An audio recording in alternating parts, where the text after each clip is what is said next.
Friends, എല്ലാവർക്കും നമസ്കാരം. നമ്മുടെ ഇഷ്ടപരമ്പരയുടെ ഇന്നത്തെ പുതുപുത്തൻ വിശേഷങ്ങളിലേക്ക് ഏവർക്കും സ്വാഗതം. അങ്ങനെ നമ്മുടെ സുകന്യ ഉദയഭാനുവിൻ്റെ വീട്ടിൽ എത്തിച്ചേർന്നിരിക്കുക. അപ്പം സുകന്യ വരുന്നത് കാണുന്നതാകുമ്പോൾ തന്നെ സ്ത്രീകളെ പോയി ഒരുങ്ങി സുന്ദരിയായിട്ട് ഇറങ്ങി വരികയാണ്. അപ്പോൾ കോളിംബെൽ അടിച്ച് കഴിയുമ്പം തന്നെ നല്ല പ്രൗഢിയോട് കൂടി തന്നെ ഒരുങ്ങി നിൽക്കുന്ന സ്ത്രീകളെയാണ് വാതിൽ തുറക്കുന്നത്. അത് കാണുമ്പോൾ തന്നെ സുകന്യയ്ക്ക് വളരെ സന്തോഷമാവുക. ആരിത്, സുകന്യ മോളോ, കയറി വാ മോളെ എന്നും പറഞ്ഞ് അകത്തേക്ക് ക്ഷണിച്ചിരിക്കുക. ആൻറ്റി ഇവിടെ അങ്കിളില്ലേ ആൻറ്റി എന്നപ്പം സുകന്യ ചോദിക്കും കേട്ടോ. അങ്കിൾ ഒരു മീറ്റിങ്ങിന് പോയതാ മോളെ, മോളെന്തായാലും വാ. മോളെന്താ ഈ വഴിക്കൊക്കെ, വീട് കണ്ടുപിടിക്കാൻ ബുദ്ധിമുട്ടിയോ? ഏയ് ഇല്ല, ഉദയഭാനു സാറിൻ്റെ വീട് ഏതാണെന്ന് ചോദിച്ചപ്പോൾ തന്നെ പറഞ്ഞു തന്നു വഴിയിലുള്ള ആൾക്കാരൊക്കെ. അതെയോ? അപ്പം ശ്രീകല ഇങ്ങനെ മനസ്സിൽ ചിന്തിക്കും, അങ്ങനെ വരാൻ വഴിയില്ലല്ലോ. അല്ല മോക്ക് കുടിക്കാൻ ഞാൻ എന്താ എടുക്കേണ്ടത് എന്ന് ചോദിക്കുക. ജ്യൂസ്, ചായ എന്നതാ വേണ്ടത്? അതിപ്പം ജ്യൂസ് മതി ആൻറ്റി എന്നപ്പം സുകന്യ പറയും കേട്ടോ. മോള് കയറി ഇരിക്കുക. എന്താ ഇവിടേക്കായിട്ട് തന്നെ വന്നതാണോ എന്ന് വീണ്ടും എടുത്ത് ചോദിക്കും. അത് പിന്നെ ഞാൻ ഉദയഭാനു സാറിനെ ഒന്ന് കാണാനായിട്ട് തന്നെ വന്നതാ. അതുമാത്രമല്ല, ഈ വീടിൻ്റെ അടുത്ത് വരേണ്ട ഒരു ആവശ്യം എനിക്കുണ്ടായിരുന്നു. ദേവിയുടെ വീട് ഇപ്പോൾ അടുത്താകുമ്പോൾ ഞാനിവിടെ കയറാതെ പോയി കഴിഞ്ഞാൽ നിങ്ങൾക്കതൊരു സങ്കടമാവില്ലേ? അതുകൊണ്ട് ദേവിയുടെ വീടൊക്കെ ഒന്ന് കണ്ടിരിക്കാമെന്ന് കരുതിയാണ് ഞാൻ വന്നത് എന്ന് പറയാം. മോള് വന്നപടി നിൽക്കാതെ ഇങ്ങോട്ട് ഇരിക്കുന്നേ എന്നും പറഞ്ഞ് സുകന്യെ ആനയിച്ചിരിക്കുകയൊക്കെ ചെയ്യുവാണ് കേട്ടോ. അപ്പോൾ സുകന്യയ്ക്ക് ആ വീടിൻ്റെ ഉള്ളും ഒക്കെ കാണുമ്പോൾ തന്നെ വളരെയേറെ സന്തോഷം തോന്നുന്നു. ഇത്രയും വലിയ കോടീശ്വരൻ്റെ മകളായിരുന്നല്ലേ ദേവി, അവൾ എന്നിട്ടാണോ ആ ചെറിയ വീട്ടിൽ വന്ന് താമസിക്കുന്നത് എന്നൊക്കെ ചിന്തിക്കുക. അപ്പോൾ സുകന്യ ഇങ്ങനെ ചുറ്റും നോക്കി ആലോചിക്കുന്ന കാണുമ്പം സ്ത്രീകളെ ചോദിക്കും, അല്ല മോളെന്താ ഈ ആലോചിച്ചു കൂട്ടുന്നത്? ഏയ് ഞാൻ ദേവിയെപ്പറ്റി ആലോചിച്ചത് ആൻറ്റി. ഇത്രയും വലിയ വീട്ടിൽ ജീവിച്ചിട്ട് ദേവി എങ്ങനെയാ കൊച്ചു വീട്ടിൽ ദേവമംഗലത്ത് താമസിക്കുന്നതെന്ന് ഞാൻ ചിന്തിക്കുക ചെയ്തത്. ഓ അതാണോ?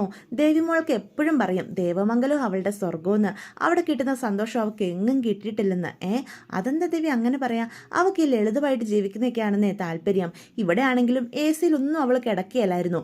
അവൾക്ക് റൂമിൽ ചുമ്മാ കിടന്നാ ശീലം. എന്ത് ചെയ്യാനാ, അവൾ അങ്ങനെയാ. ഞങ്ങളുടെ 2 മക്കളെയും അങ്ങനെ ലളിതമായിട്ട് ജീവിക്കാനാ പഠിപ്പിച്ചിരിക്കുന്നത്. പക്ഷെ ഞാൻ അങ്ങനെയല്ല ആൻറ്റി, എനിക്കെല്ലാം പ്രൗഢിയോടുകൂടി ജീവിക്കാനാണ് ആഗ്രഹം, ആഡംബരപൂർവ്വം അങ്ങനെയൊക്കെ. മോളെ കണ്ടപ്പോഴേ എനിക്കങ്ങനെ തോന്നി. അല്ല മോള് വെറുതെ വന്നതാണ് ഇങ്ങോട്ട്? അല്ല, എനിക്ക് അങ്കിളിനെ കണ്ടിട്ട് ഒരു അത്യാവശ്യ കാര്യം സംസാരിക്കാനുണ്ടായിരുന്നു, അതിനും കൂടി വേണ്ടിയാണ് ഞാൻ ഇങ്ങോട്ട് വന്നത്. അങ്കിൾ ഇപ്പം തന്നെ വരുമോ ആൻറ്റി? അപ്പോഴത്തേക്കും സ്ത്രീകളെ മനസ്സ് ചിന്തിക്കും, എപ്പോഴും എങ്ങനെയെങ്കിലും പറഞ്ഞയക്കണം, ഇല്ലെങ്കിൽ പണി കിട്ടും. ഉദയേട്ടൻ കയറി വരുന്ന കോലം ഏത് കോലമാണെന്ന് കാണുമ്പോൾ തന്നെ ഇവിടുത്തെ സർവ്വ ചുറ്റുകളുകളും ഇവള് മണത്ത് പിടിക്കും എന്ന് പറയാം. ഏയ് അറിയില്ല, ചിലപ്പോൾ കുറേ താമസിക്കുമെന്നാണ് പറഞ്ഞത്. മോളെന്നാൽ പോയിട്ട് പിന്നൊരു ദിവസം വാ, ഉദയേട്ടൻ ഇവിടെ ഉള്ള ദിവസം നോക്കി ഞാൻ വിളിച്ച് പറയാം, അപ്പം മോൾക്ക് വരാൻ പറ്റുമല്ലോ എന്ന് ചോദിക്കുമോ? അത് സാരമില്ല ആൻറ്റി, എനിക്കിപ്പം ദേവമംഗലത്തേക്ക് നേരത്തെ ചെന്നിട്ടും പ്രത്യേകിച്ച് ഒരു പണിയില്ല. ഞാനിന്ന് ഉദയനങ്ങൾ വന്നിട്ട് അദ്ദേഹത്തെ കണ്ടിട്ട് തന്നെ ഉള്ളൂ. ഉദയഭാനു സാറിനോട് എനിക്ക് അത്രയ്ക്ക് ഇമ്പോർട്ടൻ്റ് കാര്യമാണ് ചർച്ച ചെയ്യാനുള്ളത്. അത് കഴിഞ്ഞിട്ട് ഞാൻ എന്തായാലും പോകുന്നുള്ളൂ. വൈകുന്നേരത്തേക്ക് എന്തായാലും അങ്കിൾ വരില്ലേ എന്ന് ചോദിക്കുക. അതിപ്പോൾ സമയം പറയാൻ പറ്റില്ല, എന്തോ വലിയൊരു കമ്പനി ആയിട്ടുള്ള മീറ്റിംഗ്, താമസിച്ച മീറ്റിങ്ങിൽ നീണ്ടു പോയി കഴിഞ്ഞാൽ ലേറ്റ് ആകും എന്ന് എന്നോട് പറഞ്ഞിരുന്നേ. അതിൽ കൂടുതലൊന്നും എനിക്ക് അറിയത്തില്ല എന്ന് പറയാണ് കേട്ടോ. അതേസമയം ഈ ഉദയഭാനു എന്താ വരാത്തത്, എന്ത് ചെയ്യും എന്നുള്ള ടെൻഷൻ അടിച്ച് സ്ത്രീകൾ ഇങ്ങനെ നടക്കുമോളെ, ഞാനേ അന്ന് ഇപ്പോൾ വരാം, മോൾക്ക് ജ്യൂസ് എടുത്തില്ലല്ലോ, ജ്യൂസ് എടുത്തിട്ട് വരാം എന്നും പറഞ്ഞ് അകത്തേക്ക് ഇങ്ങോട്ട് പോവാണേ. അതേസമയം നമ്മുടെ ഉദയഭാനു സുകന്യ വീട്ടിൽ എത്തിച്ചേർന്നത് കണ്ടായിരുന്നല്ലോ. എങ്കിലും ഈ മരണം കറക്റ്റായിട്ട് ഇവിടെ തന്നെ എങ്ങനെ വന്നു പെട്ടു? ഇനിയിപ്പം നേരെ ഫ്രണ്ടിൽ കൂടി അകത്തേക്ക് കയറി പോകാൻ പറ്റില്ല. എൻ്റെ ഈ കോലം കാണുമ്പോൾ തന്നെ അവൾക്ക് മനസ്സിലാവും ഞാൻ അവളെ വഴിതെറ്റിച്ച് വിട്ടേന്ന്.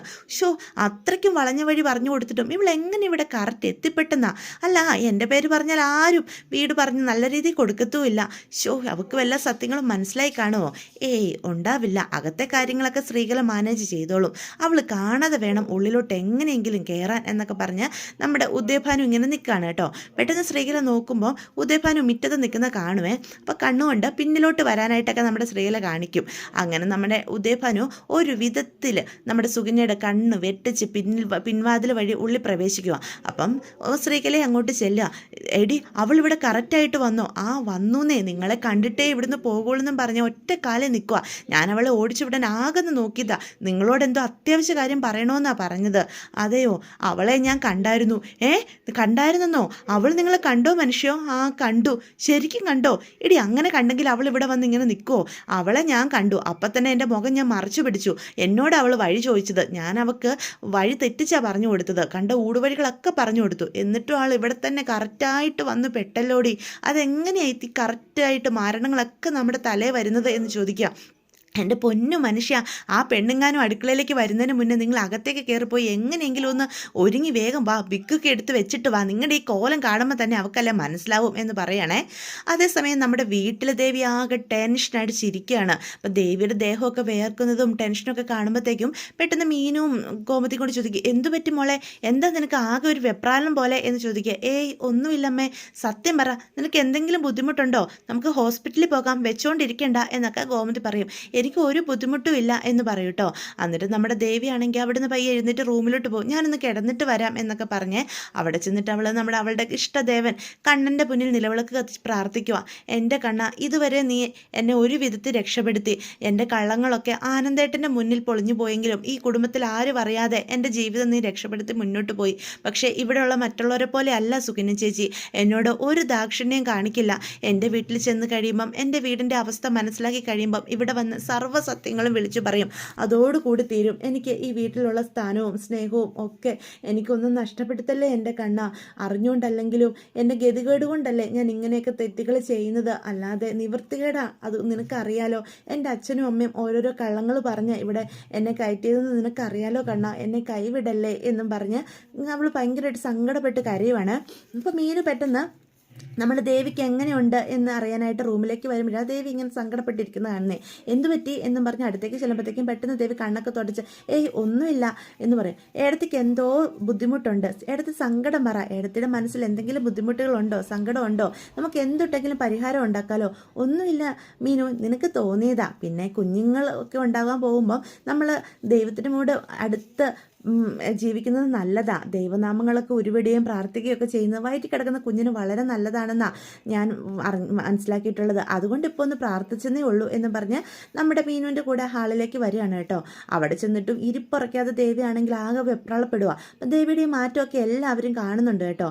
അപ്പം എന്ത് പറ്റി, നീ എന്തിനെങ്ങനെ ടെൻഷൻ അടിക്കുന്നതെന്ന് ചോദിച്ച് കോമതി വരുമോ. അതെ, ഈ വെള്ളം അങ്ങോട്ട് കുടിച്ചേ എന്നും പറഞ്ഞ് ദേവി കൊണ്ട് വെള്ളമൊക്കെ കുടിപ്പിക്കുക. അമ്മ, എനിക്ക് ഒരു കുഴപ്പമില്ല അമ്മ, ഈ ചൂടിൻ്റെയൊക്കെയാണ് ആകെ ഒരു വേർപ്പൊക്കെ വരുന്നത്, അല്ലാതെ വേറെ ഒന്നുമല്ല, എനിക്ക് ഒരു ബുദ്ധിമുട്ടും ഇല്ലെന്ന്. നിങ്ങൾ ആരും എൻ്റെ ചുറ്റും കൂടി ഇങ്ങനെ നിൽക്കേണ്ട ഒരാവശ്യമില്ല എന്നൊക്കെ പറയണേ. പെട്ടെന്നാണ് ആനന്ദ് അങ്ങോട്ട് കയറി വരുന്നത്. ആനന്ദ് വരുമ്പം തന്നെ ഗോമതി പറയും, ഇതേ കണ്ടില്ലേ, ദേവിക്ക് ആകെ എന്തൊക്കെയോ ഒരു ബുദ്ധിമുട്ടുകൾ ഉള്ളതുപോലെ, എന്താണെന്ന് അവൾ തുറന്ന് പറയുന്നുമില്ല. നീ ഇങ്ങനെ അവളെ വെച്ചുകൊണ്ടിരിക്കാതെ പെട്ടെന്ന് തന്നെ ഹോസ്പിറ്റലിൽ കൊണ്ടുപോക്കെ, ഞാനും കൂടി വരാം എന്ന് ഗോമതി പറയും കേട്ടോ. അപ്പോൾ ദേവി ചാടിക്കയറി പറയും, ഇല്ലമ്മേ, എനിക്ക് ഹോസ്പിറ്റലിൽ പോകേണ്ട ഒരു ആവശ്യം ഇല്ലെന്നേ, ഞാനിപ്പോൾ ഓക്കെ ആയി. അമ്മയെ വെള്ളം കൂടി കൊണ്ടു തന്നപ്പോൾ എനിക്കിപ്പോൾ നല്ല സുഖം തോന്നുന്നുണ്ട് എന്നൊക്കെ പറയാണ്. അപ്പോൾ ആനന്ദ് ദേവിയുടെ വെപ്രാളമൊക്കെ ശ്രദ്ധിക്കുക. എന്താ ദേവി?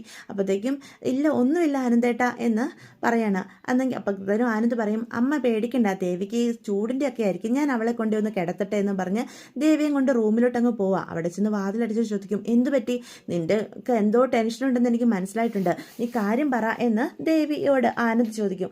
അത് പിന്നെ ആനന്ദേട്ടാ, സുകന്യ ചേച്ചി എൻ്റെ വീട്ടിലോട്ടാണ് പോയിരിക്കുന്നത്. നിന്റെ വീട്ടിലോട്ടോ? അവിടെ എന്തിനാ സുകന്യ ചേച്ചി പോയത്? എനിക്കറിയാൻ മേല.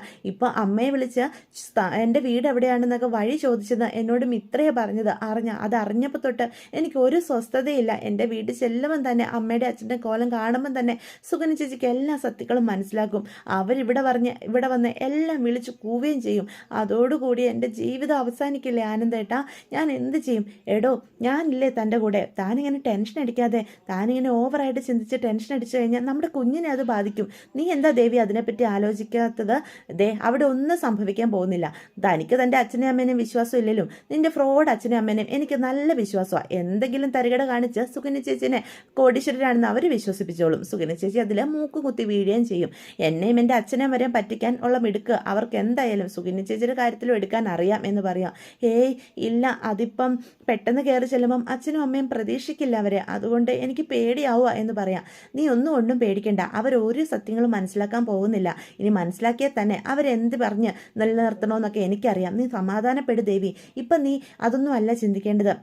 നിൻ്റെ വയറ്റിൽ കിടക്കുന്ന നമ്മുടെ കുഞ്ഞിനെ പറ്റിയാണ്. നീ ഇങ്ങനെ ഓവറായിട്ട് പ്രഷർ കൂട്ടിക്കഴിഞ്ഞാൽ അതൊക്കെ കുഞ്ഞിനെ ബാധിക്കും. നീ അതിനെപ്പറ്റി ആലോചിക്കുക. അവിടെ ഒരു കുഴപ്പം ഉണ്ടാവില്ല.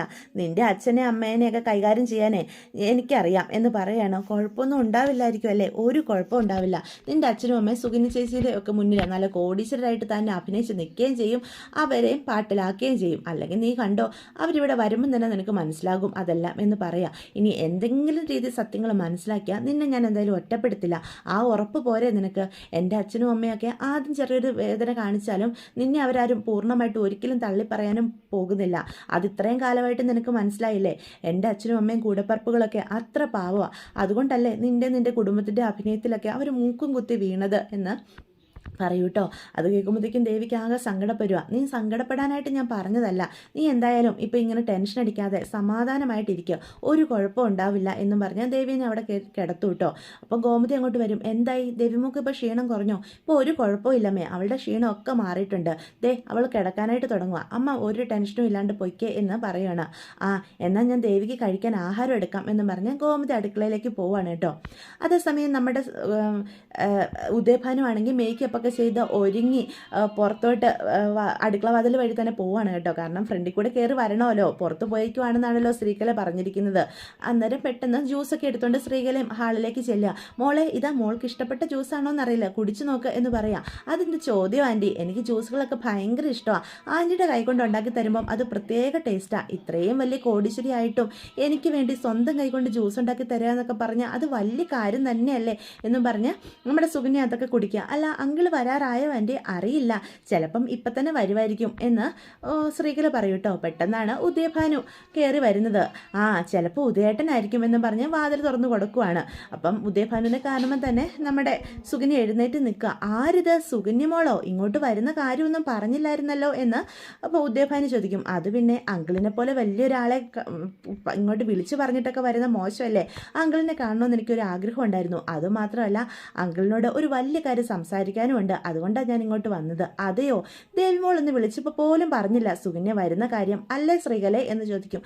അതെ, അത് ദേവിയോട് ഞാൻ പറഞ്ഞില്ലായിരുന്നു. ദേവിക്ക് ഒരു സർപ്രൈസ് ആയിക്കോട്ടെ എന്ന് കരുതി ഞാൻ ഇങ്ങോട്ട് പോന്നു കഴിഞ്ഞ് ഗോമതി ചേച്ചിയെ വിളിച്ച വഴി മനസ്സിലാക്കിയത്. അതിനുശേഷം ഇങ്ങോട്ട് വരുമോ ഉണ്ടായത് എന്ന് പറയാം. അതെയോ? അതേതായാലും വളരെ നന്നായി എന്ന് അപ്പോൾ ഉദയഭാനു ശ്രീകലയും കൂടി ഇങ്ങനെ പറയാണ് കേട്ടോ. അല്ല മോക്ക് എന്താ സംസാരിക്കാനുള്ളത് എന്നൊക്കെ ഇങ്ങനെ ചിന്തിക്കുക. ആദ്യം അങ്ങള് കയറി വാ, അതിനുശേഷം നമുക്ക് സംസാരിക്കാം. മോളെ കണ്ട എക്സൈറ്റ്മെൻറ്റ് ഞാൻ ആ കാര്യം അങ്ങ് മറന്നുപോയി. ശ്രീകലെ, നീ ഇവർക്ക് കുടിക്കാൻ എന്തെങ്കിലും കൊടുത്തായിരുന്നോ? എന്തെങ്കിലും കഴിക്കാനൊക്കെ ഉണ്ടാക്കിയിട്ടുണ്ടോ എന്നൊക്കെ ചോദിക്കുക. അതെന്ത് ചോദ്യം ഉദയ ചേട്ടാ, ഞാനിപ്പോൾ മോക്ക് ജ്യൂസ് അങ്ങ് കൊടുത്തതേ ഉള്ളൂ. അതെ അങ്കിളെ, ആൻറ്റി എനിക്ക് ജ്യൂസ് തന്നിരുന്നു. അതെ, എന്താ മോക്ക് സംസാരിക്കാനുള്ളത്? അത് ഞാൻ അങ്കിളിനെ പറ്റി ഒരുപാട് കേട്ടിട്ടുണ്ട്. അങ്കിൾ ഇത്രയും വലിയൊരു കോടീശ്വരനാണല്ലോ. അങ്കിളിൻ്റെ കൂടെ ഒരു ചെറിയ ബിസിനസ് എന്തെങ്കിലും തുടങ്ങണമെന്നുള്ളത് എൻ്റെ വലിയ സ്വപ്നമാണ്. അതൊന്ന് സാധിക്കുമെന്ന് അറിയാൻ വേണ്ടിയാണ് ഞാനിവിടെ വെയിറ്റ് ചെയ്തത്. ബിസിനസ് തുടങ്ങുക എന്നൊക്കെ പറഞ്ഞാൽ അതിനൊക്കെ ഒരുപാട് കാശ് വേണ്ടി വരില്ലേ കുട്ടി? മോളുടെ കയ്യിൽ അതിനുള്ള കാശൊക്കെ ഉണ്ടോ എന്ന് ഉദയഭാനു ചോദിക്കുക. ചെറിയൊരു ബിസിനസ് തുടങ്ങാൻ ആവശ്യമായിട്ടുള്ള സമ്പാദ്യമൊക്കെ എൻ്റെ കയ്യിലുണ്ടെങ്കിൽ അങ്കിൾ എന്നെ പാർട്ട്ണറാക്കിയാൽ മതി. അങ്കിളുടെ കൂടെ പാർട്ട്ണർഷിപ്പിൽ ഒരു ബിസിനസ് തുടങ്ങുക എന്ന് പറഞ്ഞാൽ അത് വലിയൊരു കാര്യമല്ലേ? ഇത്രയും എക്സ്പീരിയൻസ് ഉള്ള അങ്കിളിനെ പോലെ ഒരാളുടെ കൂടെ ബിസിനസ് തുടങ്ങുക എന്നുള്ളത് എൻ്റെ വലിയൊരു സ്വപ്നം തന്നെയാണ്. അപ്പോൾ ശ്രീകലയും ഞെട്ടി നിൽക്കുവാണ് കേട്ടോ. കാശിങ്ങോട്ട് തരാമെന്നൊക്കെയല്ലേ പറയുന്നത്. അപ്പോൾ ഉദയഭാനു പറയും, അതെയോ, മോൾക്ക് കാശ് മുടക്കാനുണ്ടെങ്കിൽ പിന്നെ എനിക്കൊന്നും ചിന്തിക്കേണ്ട കാര്യമില്ല. ഇപ്പോൾ പുതിയൊരു ബിസിനസ് തുടങ്ങേണ്ട ആവശ്യമൊന്നും ഞങ്ങൾക്കില്ല. എങ്കിൽ പോലും ദേവമംഗലത്തു നിന്നൊരു കുട്ടി ഇവിടെ വന്നൊരു സഹായം ചോദിക്കുമ്പം ഞാനതില്ല എന്ന് എങ്ങനെയാ പറയാം? എന്തായാലും നമുക്കൊരു പുതിയ ബിസിനസ് തന്നെ ആരംഭിക്കാം എന്ന് തന്നെ പറയാണ് കേട്ടോ. അത് വേണമെങ്കിൽ അതിന് വേണ്ടിയിട്ടുള്ള എന്ത് മുതൽ മുടക്കും ഞാൻ തരാം എന്ന് പറയണം. അതെന്തായാലും വേണ്ടി വരും. കുട്ടി പകുതി ഷെയർ ഇടേണ്ടി വരും, ബാക്കി കാശ് ഞാനും ഇടാം. അങ്ങനെ നമുക്ക് ഒരു ചെറുതായിട്ടൊരു ബിസിനസ് തുടങ്ങാം. അത് വളർന്ന് പന്തലിച്ച് കഴിയുമ്പം പിന്നെ ധർമ്മനെയൊക്കെ നമുക്ക് ഗോമതി സ്റ്റോഴ്സിന് ഈ ബിസിനസ്സിലേക്ക് ഇറക്കാം എന്നൊക്കെ പറയണം. അതാ അങ്കിളെ എൻ്റെ ആഗ്രഹം. എനിക്ക് ഈ നാട്ടിലൊന്നും ജീവിക്കാൻ ഇഷ്ടമല്ല. ബിസിനസ്സൊക്കെ വളർന്നു കഴിഞ്ഞാൽ ഏതെങ്കിലും വിദേശ രാജ്യത്ത് പോയി സെറ്റിൽഡ് ആവണമെന്നാണ് എൻ്റെ ആഗ്രഹം. ധർമ്മേട്ടനെയും കൊണ്ടുപോകണം. അതുകൊണ്ടാണ് ഇങ്ങനെ ഒരു ബിസിനസ്സെ പറ്റിയൊക്കെ ഞാൻ ചിന്തിക്കുന്നത്. അപ്പം അതിനുവേണ്ടി എത്ര കാശ് ആദ്യം വേണ്ടി വരുമെന്നൊക്കെ എന്നോട് അങ്കിൾ പറഞ്ഞാൽ മതി. അതിപ്പോൾ ഒരു ചെറിയ ബിസിനസ് തുടങ്ങാൻ പോലും ഒരു മിനിമം 10 ലക്ഷം രൂപയെങ്കിലും മുതൽ മുടക്കായിട്ടുണ്ട് വേണ്ടി വരും. അത് എൻ്റെ കയ്യിൽ എപ്പോൾ കിട്ടിയാലും നമുക്ക് തുടങ്ങാം. ബാക്കി കാശ് ഞാനും ഇട്ടോളാം. സുകന്യ മോളെ വരുമ്പം പിന്നെ ഒത്തിരി കാശ് മോളെ കൊണ്ട് മുടപ്പിക്കുന്നത് ശരിയല്ലല്ലോ. മോളെ ഒരു അത്ര രൂപയൊക്കെ എനിക്ക് തന്നാൽ മതിയാകും. ബാക്കി ഞാനും എങ്ങനെയെങ്കിലും അതിൽ ഇൻവെസ്റ്റ് ചെയ്തോളാം. എനിക്ക് വേണ്ടിയിട്ടല്ല. പിന്നെ സുകന്യ മോളെ അങ്കിളിനോട് ആദ്യമായിട്ടൊരു കാര്യം പറയുമ്പം ഇത് ചെയ്യില്ല എന്ന് ഞാൻ എങ്ങനെയാണ് പറയുക? കാരണം ഉള്ള ബിസിനസ് കൂടി ഇപ്പം നോക്കി നടത്താൻ എന്നെക്കൊണ്ട് പറ്റുന്നില്ല. കുറേയൊക്കെ ഇനിയിപ്പം ആനന്ദിനെ ഏൽപ്പിക്കണമെന്നാണ്. പക്ഷെ ആനന്ദനും ഇതിനൊന്നും താല്പര്യമില്ല. എൻ്റെ മകൾ ദേവിയുടെ കാര്യം അറിയാലോ. അവൾക്കാണ് വീട്, വീട്ടുകാർ, അതിനപ്പുറം അവൾക്ക് വേറെ ഒന്നുമില്ല. ഈ അങ്ങോട്ടും ഇങ്ങോട്ടും കിടന്നോടി ഞാൻ ആകെ മടുത്തു എന്നൊക്കെ ഉദയഭാനു പറയുകയാണ് കേട്ടോ. അപ്പം നമ്മുടെ സുഗിനി ഇതിനൊക്കെ സമ്മതിച്ചു കൊടുക്കുക. അതിനുശേഷം അവരോട് യാത്ര കഴിഞ്ഞ് അവിടുന്ന് പോവാം. അപ്പോൾ ശ്രീകല വരും. ഉദയേട്ടാ, നിങ്ങളുടെ ഉദ്ദേശം എന്താ? ദേ ആ പെണ്ണുമായിട്ട് ആവശ്യമില്ലാത്ത കള്ളത്തരങ്ങളൊക്കെ കാണിച്ചു കൂട്ടിയാലേ അവൾ വല്ലോ സത്യങ്ങളും മനസ്സിലാക്കിയ നമ്മുടെ മോളുടെ ജീവിതം ദേവി ഇതെങ്ങാനും അറിഞ്ഞാൽ അവൾ ഒരിക്കലും സമ്മതിക്കാൻ പോകുന്നില്ല. എടി, ദൈവമായിട്ട് ഇപ്പോഴൊരു വഴി തന്നെ. നമുക്ക് ബാലന് 10 ലക്ഷം രൂപ കൊടുക്കാനുള്ളതല്ലേ? ദേ ഇപ്പം നോക്കിക്കേ, അവൾ ബിസിനസ് തുടങ്ങണമെന്ന് പറഞ്ഞ് ഇങ്ങോട്ടേക്ക് വരുമ്പോൾ നമ്മൾ എങ്ങനെയാടി അത് ചവിട്ടി പുറത്ത് കളയുന്നത്? അവളുടെ ആഗ്രഹം പോലെ നമുക്ക് ബിസിനസ് തുടങ്ങാം. അതിനുള്ള കാശ് അവൾ തരാമെന്നല്ലേ പറഞ്ഞത്? ആ കാശ് എടുത്ത് നമുക്ക് ബാലന് കൊടുക്കാം. എങ്ങനെയുണ്ട് എൻ്റെ ഐഡിയ? ദേ ഇതൊന്നും ശരിയാവുമെന്ന് എനിക്ക് തോന്നുന്നില്ല. ദേവി അറിഞ്ഞു കഴിഞ്ഞാൽ ഒരിക്കലും സമ്മതിക്കാനും പോകുന്നില്ല. ബിസിനസ് തുടങ്ങാത്തപ്പം അവൾക്ക് സംശയം തോന്നില്ലേ? അവൾ നമ്മളെപ്പറ്റി അന്വേഷിക്കില്ലേ? അപ്പം നമ്മുടെ മോളുടെ ജീവിതമോ എന്ന് ശ്രീകല ചോദിക്കും. അത് അപ്പോഴല്ലേ? അപ്പം നമുക്ക് എന്തെങ്കിലും തരികിട പറഞ്ഞ് ജീവിക്കാം. എടി, ഇപ്പം തന്നെ നോക്കിക്കേ, ഒരു ഗതിയില്ലാതെ നിന്നപ്പോഴാണ് അവളായിട്ട് ഇങ്ങോട്ട് വന്നത്. അവളുടെ കയ്യിൽ നിന്ന് നമുക്ക് 10 ലക്ഷം രൂപ എങ്ങനെയെങ്കിലും വാങ്ങിച്ചെടുക്കണം. അത് നമുക്ക് ബാലന് കൊടുക്കുകയും വേണം. അതോടുകൂടി ആ പ്രശ്നം തീരുമല്ലോ. ഇപ്പം എനിക്ക് അതാ ഏറ്റവും വലുത് എന്നും പറയുകയാണ് കേട്ടോ. അപ്പം ശ്രീകലയുടെ മനസ്സിലൊരു ചാഞ്ചാട്ടം ഉണ്ടാക്കുക. അല്ലാതെ 10 ലക്ഷം രൂപ ഒരിക്കലും ബാലന് കൊടുക്കാനായിട്ട് പറ്റത്തില്ല ഇവരെ കൊണ്ട്. അപ്പം നമ്മുടെ സുകന്യായിട്ട് ഇവിടേക്ക് വന്ന് ആയതിപ്പം അവളുടെ കയ്യിൽ നിന്ന് തന്നെ കാശ് വാങ്ങാമെന്ന് തീരുമാനിച്ചിരിക്കുക. അപ്പോൾ ഇതൊക്കെയാണ് ഇന്നത്തെ എപ്പിസോഡിൻ്റെ വിശേഷങ്ങൾ. അപ്പോൾ വീഡിയോ ഇഷ്ടപ്പെട്ടുവെങ്കിൽ ചാനൽ സബ്സ്ക്രൈബ് ചെയ്യാൻ മറക്കരുത്, ലൈക്ക് ചെയ്യാനും മറക്കരുത്. അപ്പോൾ എല്ലാവർക്കും ഗുഡ് ബൈ.